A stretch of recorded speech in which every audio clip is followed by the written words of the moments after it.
Ye pejê nûnertiya tevahî jinên azad dike. Em pêşengên şoreşê ne her li qadane, jin jiyan azadiye rê berxwedane. بنضال المرأة الحرة سوف نحمي مكتسبات الثورة. Jin jiyan azadiye rê berxwedane. Em jinê şoreşgerin li dijî dagirkerin. Bi berxwedana jina azad em ê destkeftiyên şoreşê biparêzin.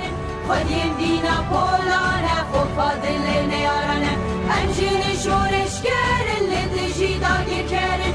Xwediyên dîna polane, xofa dilê neyarane. قوات حماية المرأة تمثل جميع نساء المناضلات.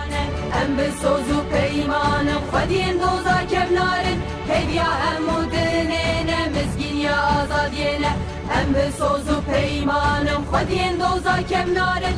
Bi fikrê serokatî jin azad dibe. Çarê Nîsanê pîroz be. Em jinê şoreşgerin li dijî dagirkerin.